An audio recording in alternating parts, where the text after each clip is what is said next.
de hipóteses, certo? Então, vejam, a gente viu, não é, que se a gente quisesse tirar conclusões a respeito de um parâmetro populacional, a gente não precisava mensurar todos os elementos da população para depois fazer o seu cálculo. A gente poderia extrair uma amostra usando uma técnica de amostragem adequada, não é?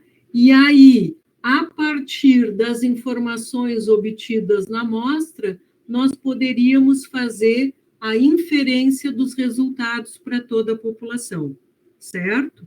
E essa inferência, ela pode ser conduzida de duas maneiras, por estimação ou por testes de hipóteses, tá? A fundamentação teórica dessas duas técnicas, desses dois métodos, é a mesma. Eles se fundamentam na distribuição amostral da estatística com a qual se está trabalhando, tá? A principal diferença é que, normalmente, eu trabalho com estimação quando eu não sei absolutamente nada sobre o parâmetro populacional que eu quero estudar, certo? Agora, quando eu tenho alguma informação a respeito deste parâmetro, então o melhor é se trabalhar com os testes de hipóteses. Por quê? Porque a gente já viu que sempre que a gente infere resultados de uma amostra para uma população, a gente trabalha com uma margem de erro, certo? E nos testes de hipóteses, a gente pode controlar melhor esses erros, certo? Então, eu vou trabalhar com os testes de hipóteses, quando existe alguma ideia sobre o comportamento da variável ou uma possível associação. Para isso, eu vou, então, elaborar suposições ou hipóteses sobre o comportamento dessa variável. E essas suposições, essas hipóteses que eu estou formulando agora, que eu estou elaborando, elas podem ser verdadeiras ou falsas. E eu vou, então, fazer o meu teste de hipóteses para avaliar a veracidade das ideias que eu tenho sobre a população a partir, então, dos dados amostrais, tá? Esses testes de hipóteses, eles podem ser paramétricos ou não paramétricos, mas a gente vai trabalhar aqui apenas com os paramétricos. Então, quando eu formulo essas hipóteses sobre um parâmetro populacional, eu tenho que trabalhar sempre com duas hipóteses estatísticas. É a hipótese nula, que eu represento por H0, e a hipótese alternativa, que eu represento por H1. Na hipótese nula, eu vou considerar sempre uma relação de igualdade. E na hipótese alternativa, eu vou considerar uma relação de desigualdade, que pode ser diferente, menor ou maior. Então, por exemplo, aqui, quando eu estiver trabalhando com uma amostra, né, eu vou dizer que o meu parâmetro populacional, aqui eu coloquei de uma maneira genérica, θ, seria um parâmetro da população. Tá? Eu quero conhecer alguma coisa, alguma informação, quero verificar uma informação a respeito desse parâmetro. Tá? E o θ0 seria um valor. Certo? Então, na hipótese nula, que é a hipótese da igualdade, eu vou dizer que o meu parâmetro θ é igual a um determinado valor. E na hipótese alternativa, eu vou então dizer que este mesmo parâmetro θ é diferente deste mesmo valor, certo? E aí, realizando o teste, eu vou identificar qual destas duas hipóteses tem mais probabilidade de ser verdadeira, tem mais chance de ser verdadeira. Tá? Quando eu considero aqui o sinal diferente, o teste é dito bilateral, porque para um valor ser diferente de outro, ele tanto pode ser maior como menor. Né? Agora, se eu quiser testar apenas, né, verificar se o meu parâmetro é menor que um determinado valor, então aqui, na minha hipótese alternativa, eu uso o sinal menor, e na hipótese nula, eu posso usar igual ou maior ou igual. Existem essas duas maneiras de considerar essa situação, tá? Mas isso aqui é só uma maneira de representar, né, o que a gente está fazendo. Aqui ficou mal, porque tudo, a segunda sempre é H1, que é alternativo.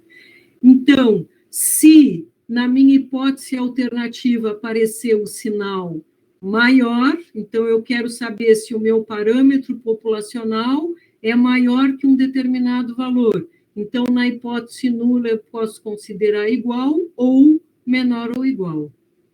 Vou botar aqui um ou, certo? Quando eu tiver duas amostras, eu não vou trabalhar com valores numéricos na minha hipótese, né? Eu só vou dizer que o parâmetro populacional da amostra 1 é igual ao da amostra 2 ou diferente. E aqui vale, para o teste unilateral e bilateral, valem as mesmas considerações, tá? A única diferença daqui para cá é que eu sempre aqui, eu vou dizer que o parâmetro da população é igual a um valor numérico, e aqui eu vou comparar dois parâmetros populacionais de duas possíveis diferentes populações. Para vocês entenderem melhor aqui, eu tenho um processo produtivo que está regulado para colocar, em média, 1,5 quilos em sacos de açúcar. Quando eu vou aferir um processo produtivo, eu tenho que aferir em relação ao centro e em relação à sua variabilidade. Tá? Então, digamos que esse processo produtivo, ele estava trabalhando corretamente e estava centralizado aqui nesse valor médio de 1,05. Tá? Só que, digamos que a variabilidade estava excessiva. Então, eu fiz um ajuste no meu processo para diminuir essa variabilidade. Só que esse ajuste que foi feito poderia ter alterado este valor médio. Então, depois de fazer o ajuste, né, eu organizei um experimento para verificar se houve alteração no valor médio, certo? Então, vejam, qual é o meu questionamento, o que eu tenho, o que eu estou querendo saber, né? Eu estou querendo saber se houve alteração no meu processo. Então, eu vou dizer que sim, houve alteração no meu processo, ou que não houve alteração no meu processo. Tá?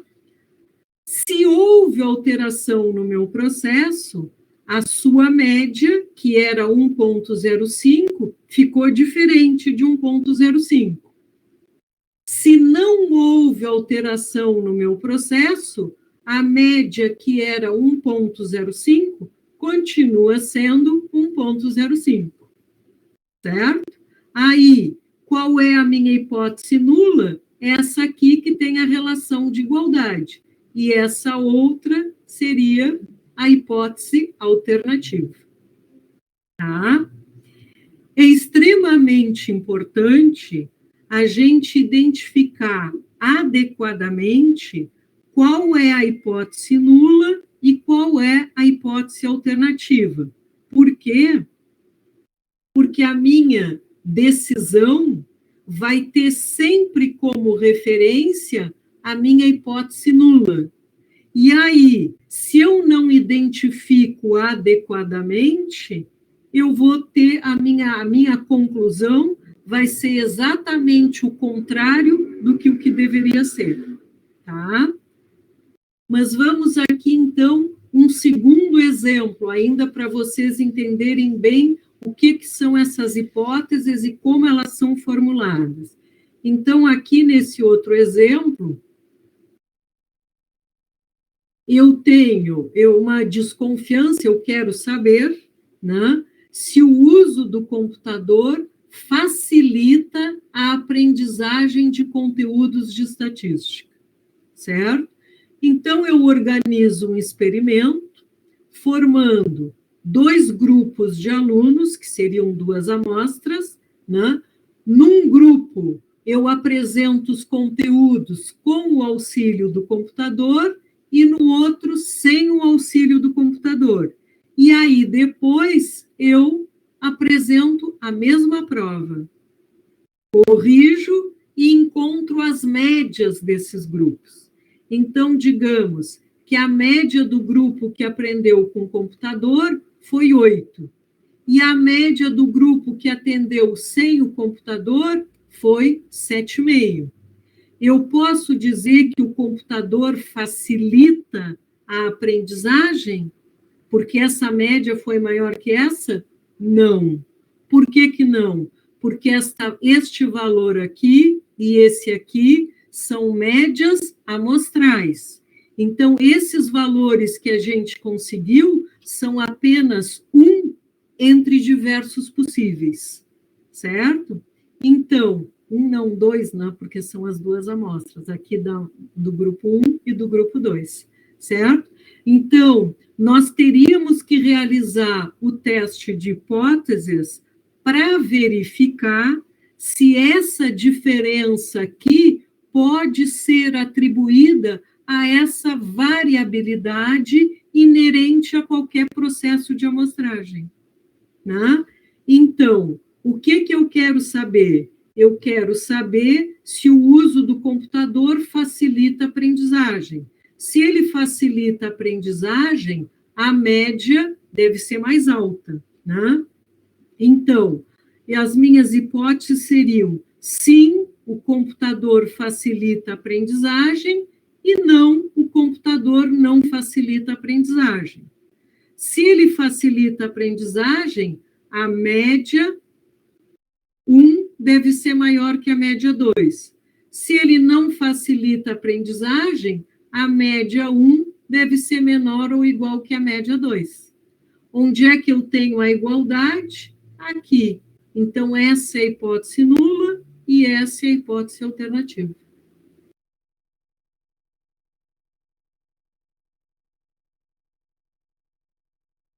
Então, aqui, ó, a importância, não é, de nós identificarmos corretamente a hipótese nula é que ela vai ser a nossa hipótese de referência. Então, realizando o teste, a gente vai rejeitar ou não rejeitar esta hipótese nula aqui, certo? E essa decisão de rejeitar ou não rejeitar a hipótese nula vai ser tomada em função de um valor de probabilidade, que seria a probabilidade de ocorrência dos resultados encontrados na amostra se a hipótese nula fosse verdadeira. Tá? E essa probabilidade aqui é o que a gente chama de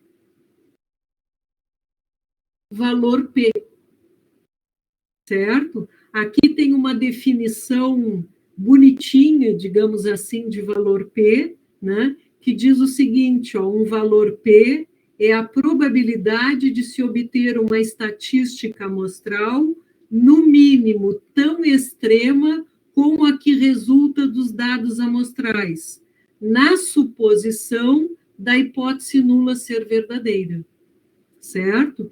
Então, naquele exemplo tá, do peso dos saquinhos de açúcar, não é?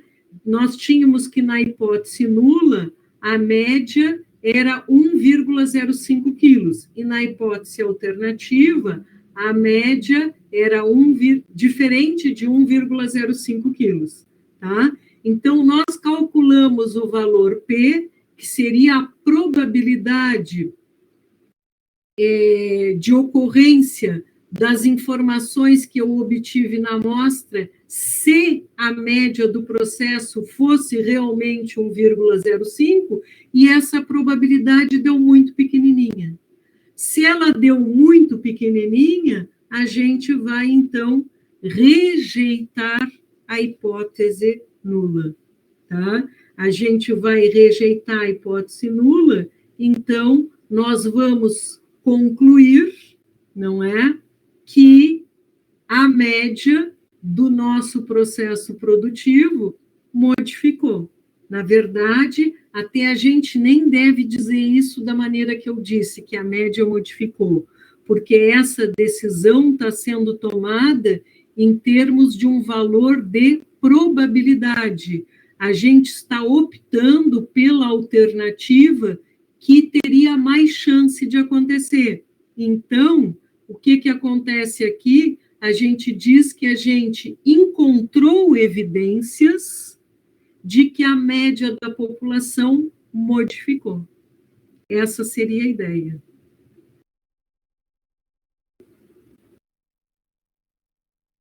Bom, quando a gente realiza o teste, né, eu disse que a hipótese de referência era sempre a hipótese nula. Essa hipótese nula, ela pode ser verdadeira ou falsa. E pelo teste, a gente pode não rejeitar ou rejeitar. Se a gente não rejeita uma hipótese nula verdadeira, ótimo, porque a gente tomou uma decisão correta. Se a gente rejeita uma hipótese nula falsa, ótimo, porque a gente tomou uma decisão correta. Mas como a nossa decisão é tomada em função de probabilidade, existe a possibilidade da gente rejeitar algo que é verdadeiro. Nesse caso, a gente está cometendo um erro do tipo 1, que tem probabilidade de ocorrência alfa.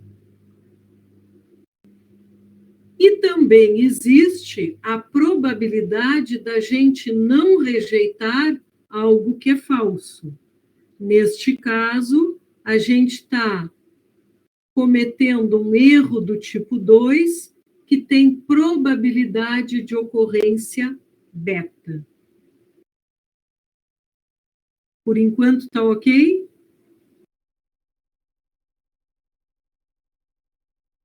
Então, aqui, ó, reforçando essas duas ideias, o erro do tipo 1 acontece quando a hipótese nula é verdadeira e o teste a rejeita. Então, a probabilidade de ocorrência do erro do tipo 1 seria a probabilidade de rejeitar H0, dado que ela é verdadeira. E esse valor é representado por alfa, e ele recebe o nome de nível de significância. Tá? Então, esse nível de significância estaria representando a probabilidade máxima de ocorrência do erro tipo 1. E no erro tipo 2, a hipótese nula é falsa e o teste não a rejeita. Então, a probabilidade de ocorrer o erro do tipo 2 seria a probabilidade de não rejeitar a hipótese nula, dado que ela é falsa. E ele é representado por beta, e esse beta é um conceito, está relacionado a um conceito extremamente importante, que se refere ao poder do teste.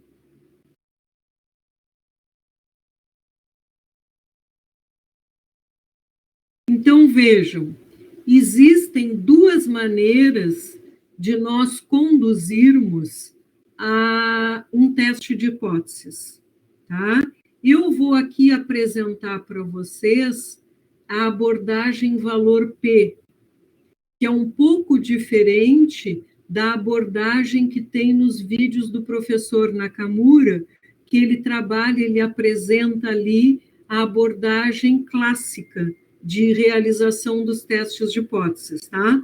Mas, para entender a ideia, entender exatamente o que a gente está fazendo quando realiza um teste de hipóteses, eu acho melhor trabalhar com essa abordagem valor P. Então, eu vou mostrar a abordagem valor P e depois eu comento a abordagem clássica que aparece nos vídeos do professor Nakamura, tá?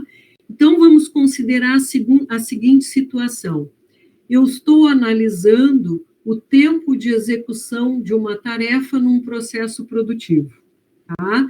Eu sei que esse tempo de execução tem uma distribuição aproximadamente normal, com um tempo médio de 10 minutos e uma variância de 4 minutos ao quadrado. Tá? Aí, a gente fez uma alteração no protocolo de execução dessa tarefa, mudamos alguns detalhes no procedimento. Tá? E a gente quer verificar se houve alteração no tempo médio de execução. Tá? Então, aqui estão os meus dados, ó. Eu tenho uma população com média 10 e variância 4, portanto, desvio padrão é 2, não é? E eu quero verificar se essa média de 10 minutos modificou. Então, a hipótese nula seria que a média continua igual a 10 minutos, e a hipótese alternativa, a média ficou diferente de 10 minutos. Tá? Para testar essas hipóteses, para verificar qual é a verdadeira e qual é a falsa, a gente realizou a tarefa 16 vezes e contou o tempo de realização e encontrou que o tempo médio era de 8,4 minutos.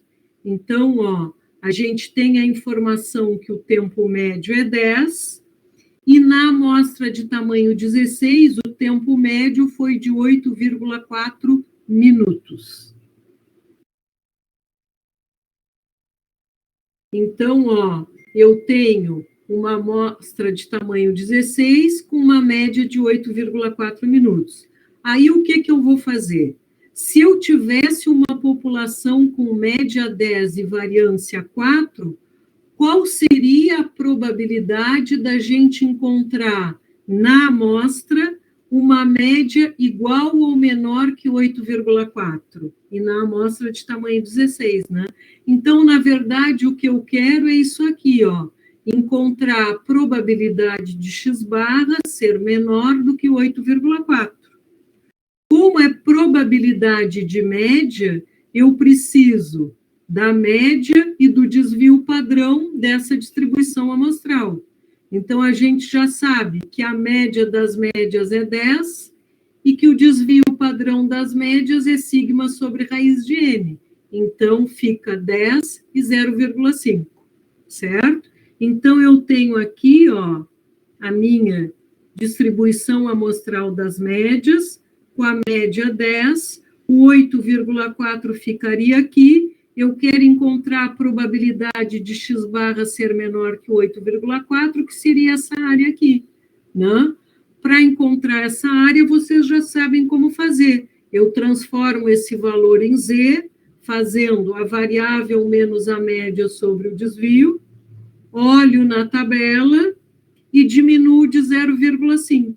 E o valor é esse aqui, ó, 0,0007. Que é o valor dessa área aqui, assim. Tá? Então, a probabilidade da média ser menor ou igual a 8,4 é 0,0007. Mas, como eu considerei aqui o sinal diferente, eu tenho que considerar que o meu teste é bilateral e eu tenho que multiplicar isso por 2, que daria 0,0014, né? Então, o que acontece? a probabilidade de ocorrer esse resultado aqui numa amostra de tamanho 16 é muito pequena. E se é muito pequena, então a gente vai rejeitar a hipótese nula, não é? De que a média seja igual a 10, porque se a média fosse igual a 10, o esperado é que essa probabilidade fosse grande, certo? Então, a gente rejeita a hipótese nula. Agora, se em vez de encontrar 8,4, eu tivesse encontrado uma média 9,6, então eu faço tudo aqui, ó, só trocando aqui para 9,6, então eu calculo Z dá menos 0,8, olho na tabela, diminuo de 0,5, multiplico por 2 e encontro esse valor. Esse valor não é uma probabilidade pequena. Então, isso significa o quê? Que eu não vou rejeitar a minha hipótese nula. Tá? Essa é a ideia, então, do meu teste de hipóteses. Eu encontro a probabilidade, ó, eu encontro a probabilidade de ocorrência dos resultados encontrados na amostra se a hipótese nula fosse verdadeira. Se essa probabilidade é pequena, eu rejeito a hipótese nula. Se ela não é pequena, eu não rejeito a hipótese nula. A ideia que está por trás é essa.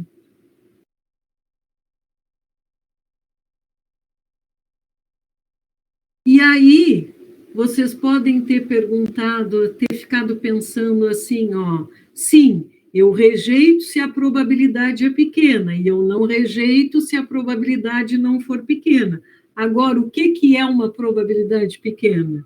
E aí vem, ó, o ponto de corte em que define se a probabilidade vai ser considerada pequena ou não, é dada pelo nível de significância.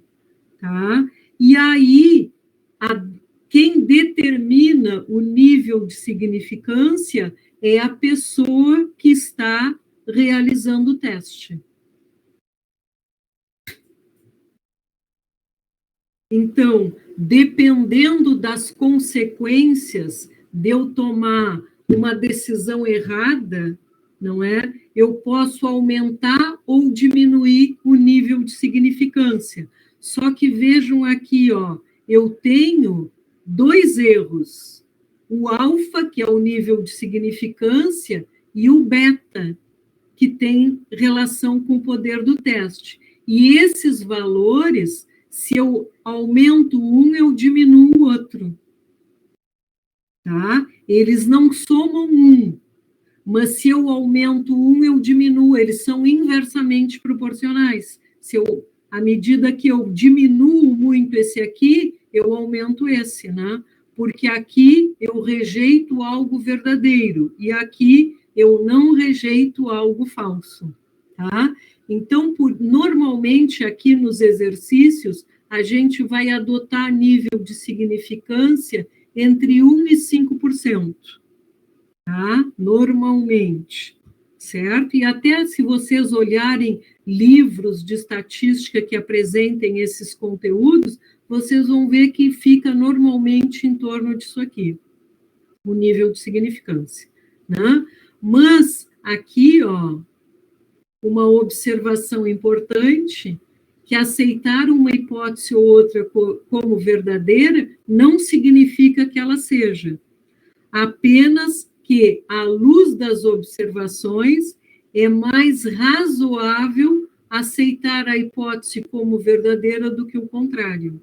E é por isso que lá na conclusão da minha análise, em vez de dizer a hipótese é verdadeira, o tratamento é eficiente, né? O saco de açúcar não pesa 1,5 quilos, é mais interessante a gente dizer: foram encontradas evidências de que o tratamento é eficiente, foram encontradas evidências de que o peso médio dos saquinhos de açúcar é diferente de 1,05 gramas, e assim por diante, né? Por que isso?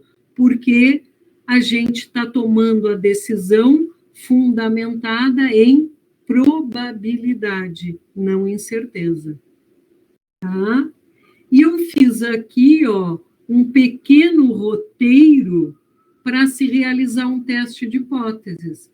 Então, identificar bem o problema, entender bem o problema e as informações disponíveis, formular as hipóteses e identificar o tipo de teste, se é uni ou bilateral, isso já fica automaticamente definido pela hipótese.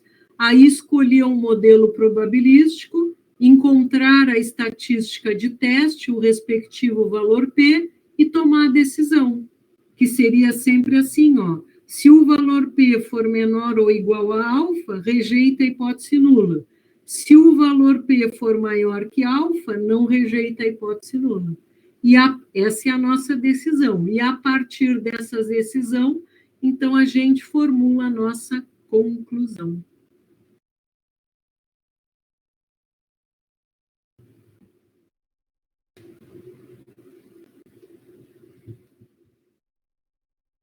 Então, ó, se o parâmetro que eu vou testar é a média, e eu conheço o desvio padrão da população, eu já sei que eu vou trabalhar com a distribuição normal. Tá? Então, se eu vou trabalhar com a distribuição normal, e eu tenho apenas uma amostra, eu já sei que o meu Z calculado é esse aqui, ó.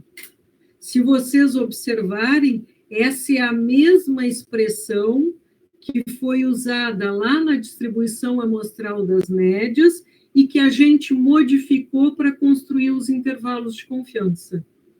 Tá? As hipóteses seriam sempre essas aqui, ó, no caso de diferente, menor ou maior. Aqui, que se quiserem na nula botar todas elas sempre igual, pode ser, não tem problema. Então, vamos ver no passo a passo como é que a gente faria, então, o teste. Seguindo aquelas etapas, né? Então, a primeira etapa, qual é? Identificar bem o problema e as informações disponíveis. Então, eu tenho um processo... Não, estou produzindo um tipo de massa cerâmica, não é? E após o processo de queima, a resistência mecânica tem distribuição aproximadamente normal, com média 53 e variância 16. Então, a média é 53 MPa e a variância é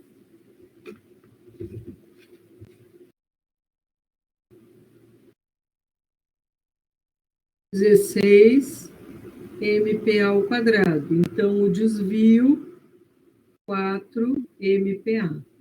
Tá? Após a troca de alguns fornecedores de matéria-prima, deseja-se verificar se houve diminuição desta propriedade. Então, o que eu quero? Eu quero verificar se houve diminuição. Então, eu vou dizer que sim, houve diminuição.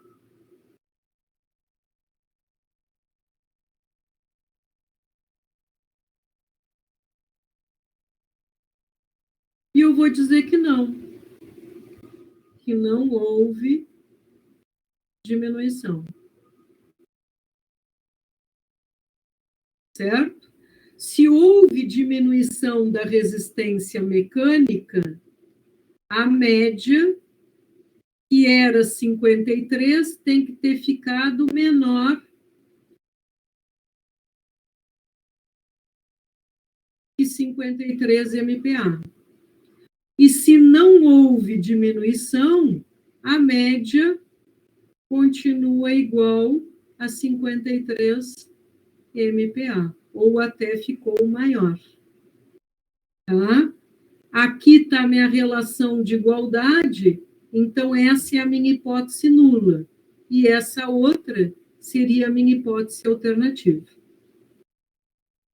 Para verificar essas hipóteses, o que a gente fez? A gente pegou uma amostra de 15 corpos de prova desta massa cerâmica e encontramos uma média de 50 MPa. Então, realmente, a informação que a gente encontrou é menor do que a informação que a gente tinha antes, né? Só que não esqueçam que este valor é um parâmetro populacional, uma constante, mas este aqui é uma média amostral e, portanto, uma variável aleatória.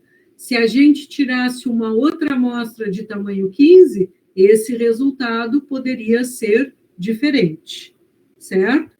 E aí a gente quer saber o que se pode concluir ao nível de significância 5%. Tá? Então, o que a gente tem que considerar aqui? O parâmetro que eu estou analisando é a média.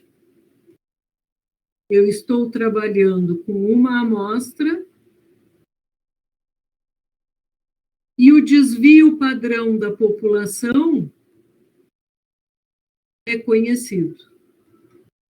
Tá? Isso aqui indica que eu vou trabalhar com a distribuição normal.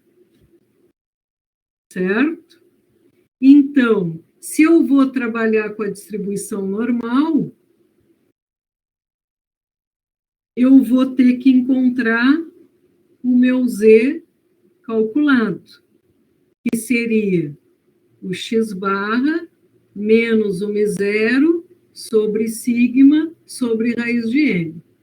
A média da amostra que a gente utilizou deu 50. Aqui, a média da população, a gente coloca o que a gente considerou na hipótese nula, por isso que ela tem que ser a igualdade, então seria 53. O desvio padrão, acho que era 4, né? 4. E a amostra é de tamanho 15. Quanto é que dá esse valor?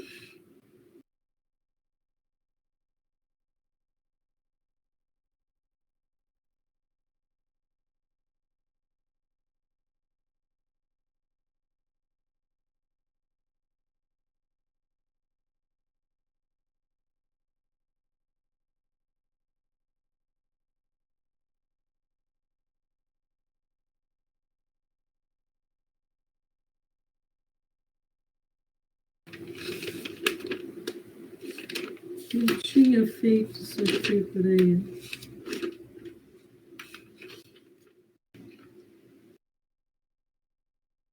Menos 2,90.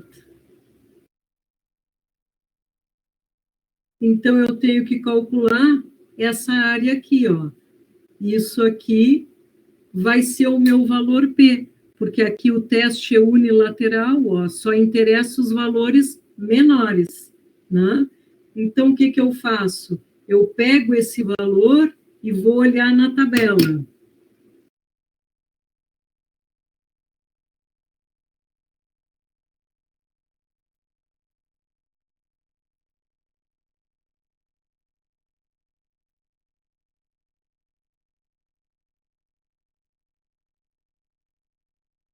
Dois vírgula noventa daqui, 0,4981.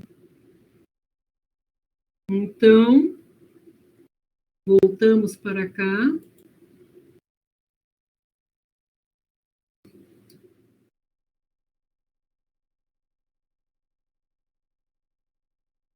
Então, isso aqui dá 0,4981. 49,81. Como a gente quer essa extremidade, a gente tem que diminuir de 0,5. Isso daria 0,0019. Como o teste é unilateral, esse já é o meu valor P. Então, o valor P é 0,0019, certo? E eu vou comparar esse valor com o meu nível de significância. Qual foi o nível de significância? 5%, 0,05. Então, esse valor é menor. Se ele é menor, a gente vai rejeitar a hipótese nula, que diz que é igual. Então, nós concluiríamos que, ao nível de significância 5%, foram encontradas evidências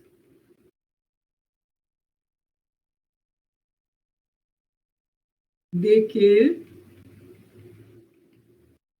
como é que eu tinha falado aqui?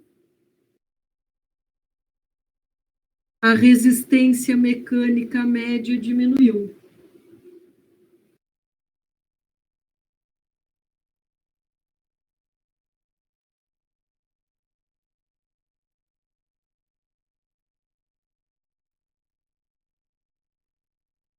Certo? Por quê?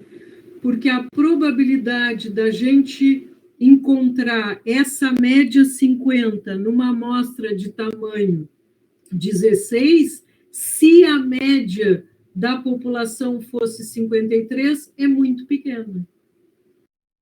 Então, por isso, a gente rejeita a hipótese nula.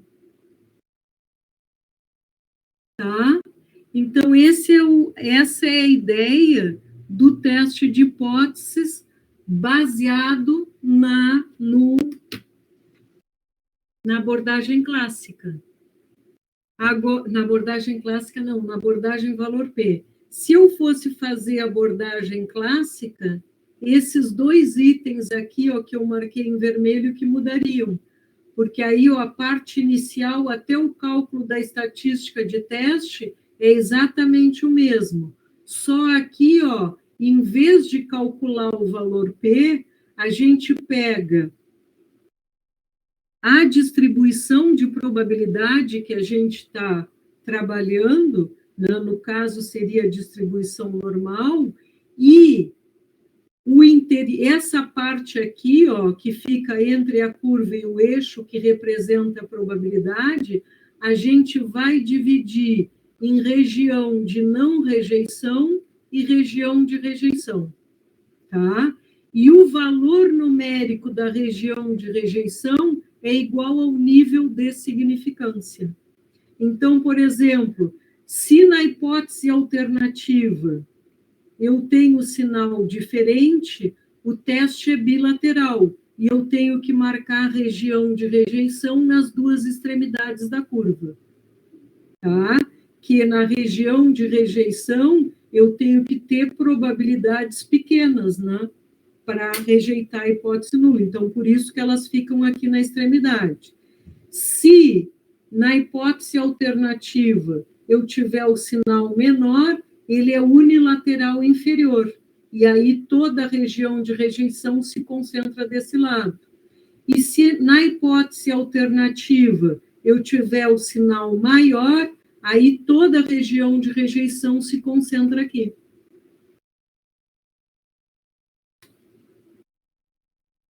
Então, ó, se eu tiver um teste bilateral com nível de significância 5%, então eu vou ter região de rejeição nas duas extremidades da curva, tá? Como o nível é 5%, vai metade para cada lado, 2,5% e 12,5%, e aqui eu fico com os 95%. Tá? Então, em vez de calcular o valor P, a gente calcula os valores críticos da variável que ficam nestes pontinhos aqui, ó.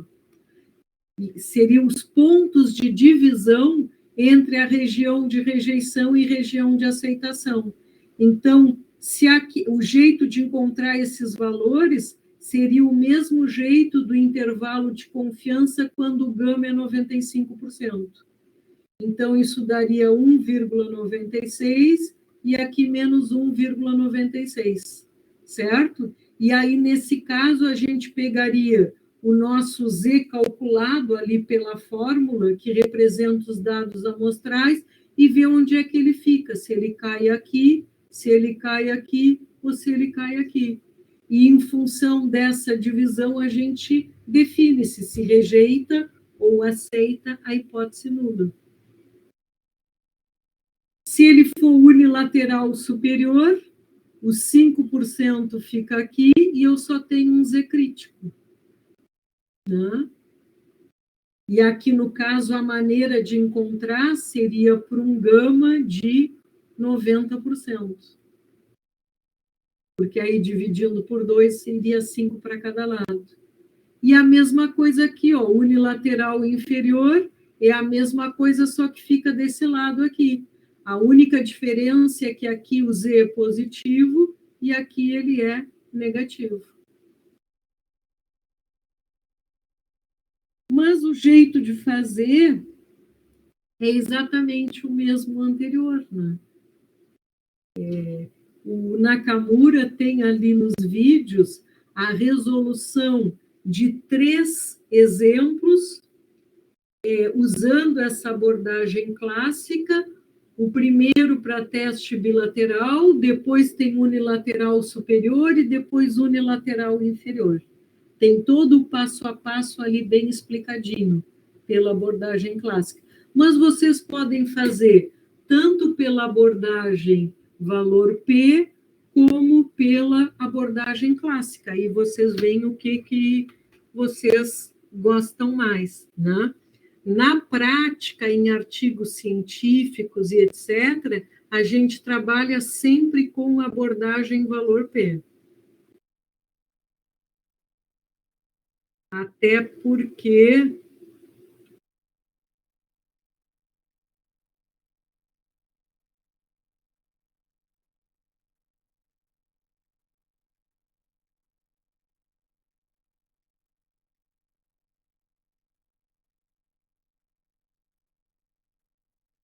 os programas, os softwares, normalmente eles fornecem o valor P.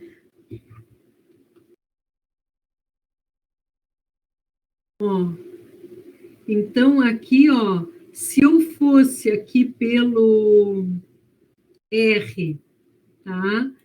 Resolver o teste de hipóteses, esse aqui, ó,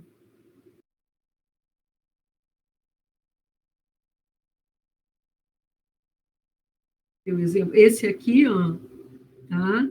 Média da população 53, variância 16, desvio 4, amostra de tamanho 15, nível de significância 5%, hipótese alternativa menor. Tá? Como é que eu entraria?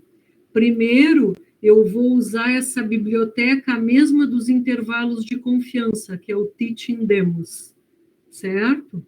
Aí a função para o teste de hipóteses é a mesma que vocês usaram para os intervalos de confiança, né? Só que os argumentos é que vão ser diferentes, né? Porque a gente bota aqui, ó, a média da amostra é o primeiro valor, depois a gente coloca a média da população, depois o desvio padrão da população, o tamanho da amostra, depois aqui, ó, a gente define se o teste é bilateral, se ele é inferior ou superior. E depois coloca aqui o grau de confiança, que seria, então, o nosso nível de significância, relacionado ao nível de significância, né? Ele considera que, se o nível de significância é 5%, que o grau de confiança aqui seria 0,95. Então, aqui eu botei as informações, ó, 50, 53, 4, 15, less, porque é unilateral inferior, e a confiança 95%. E se eu rodar...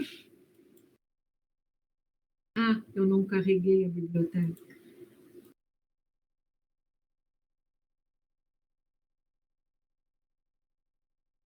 Ó, eu tenho aqui o valor do Z calculado, aqui a média da amostra é 50, o valor do Z calculado que a gente encontrou ali, menos 2,90, ele deu aqui com mais 2 casas depois da vírgula, o tamanho da amostra 15, o desvio padrão da população 4, o erro padrão 1,0328 e o valor P a gente tinha encontrado 0,0019, ele encontrou 0,001838. Esse valor é mais exato, né? Aqui ele coloca a hipótese alternativa, ó, que a média é menor que 53, tá? Essa informação aqui do intervalo de confiança vocês podem desconsiderar, porque a gente não considerou o intervalo de confiança unilateral, isso pode ser feito, tá? Até na parte da qualidade, a gente tem características de qualidade que é quanto maior, melhor, quanto menor, melhor, né? E aí, nos intervalos de confiança, normalmente a gente faz esses que são unilaterais, e aqui tem a média da amostra, que é 50, que foi usado. Ele repetiu aqui e aqui, não sei porquê. Tá? E aqui eu coloquei, ó, se vocês quisessem, em vez de usar a tabela, se vocês quisessem encontrar o valor P usando essa funçãozinha P-norme, ó. Então, aqui eu botei, ó, se ele for unilateral inferior, basta pegar, botar P-norme e aqui o valor do Z calculado. Eu boto e dá aqui, ó, 001838, que foi o que a gente encontrou, tá? Se for unilateral superior, então a área é para o outro lado. Isso acontece normalmente quando a gente tem valor de Z positivo. Então, eu tenho que botar, ó, que em vez de ir para os inferiores, aqui é falso, então eu vou para o superior. Então, aqui eu rodo, né? Então, seria lá para o outro lado, tá? E se for bilateral, eu preciso que fazer esse cálculo e multiplicar por 2. Então, seria esse aqui ou esse aqui. Vejam aqui que fazendo assim eu consigo, aqui o valor P, ó, 001838, pela tabela a gente encontrou 0019, e fazendo assim a gente tem ainda mais 3 casas aqui depois da vírgula, 001838, 026.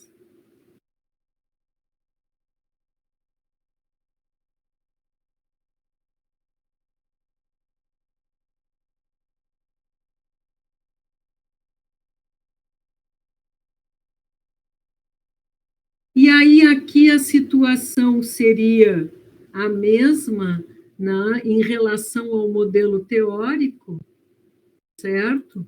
Porque se eu aqui, ó, se eu tinha a média, uma amostra e o sigma conhecido, eu trabalho com a normal. A exemplo do que a gente fazia lá nos intervalos de confiança, se o desvio padrão for desconhecido, ó, eu trabalho com a distribuição de student, certo? E aí a gente usa aqui no R a mesma função que usou lá para construir os intervalos de confiança, ó, é o t-teste. Então, a gente entra aqui, ó, com o vetor, não é? Depois, a média da população, Depois define se o teste é bilateral, unilateral inferior ou unilateral superior e o grau de confiança. E aqui vem, ó, a gente bota o vetor e depois vê o t-teste aqui, ó. Bota o nome do vetor dos nossos dados, a média da população, o fato do teste ser uni ou bilateral, inferior ou superior, e o grau de confiança. Aqui, ó, ele está considerando aqui o grau de confiança sempre o que falta para completar os 100%. E aqui seria a maneira da gente encontrar o valor da tabela se a gente trabalhasse com o R, né? Para ver o valor P. Então, seria aqui, ó, eu boto o valor do Z calculado e o número de graus de liberdade. Aí eu encontro aqui o valor.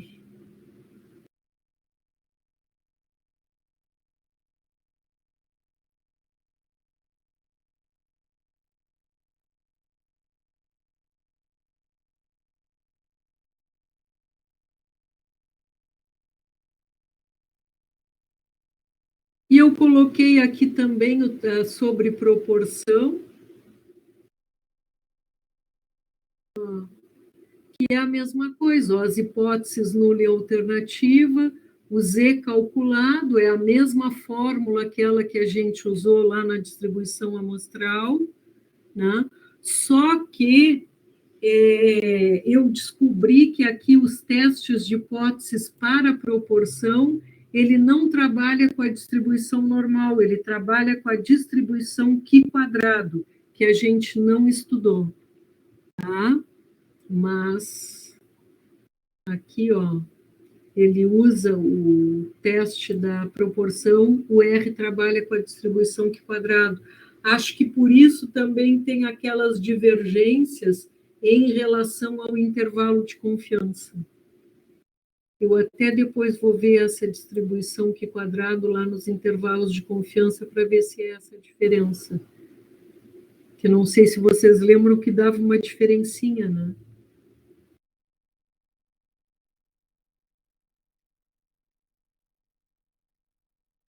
Perguntas?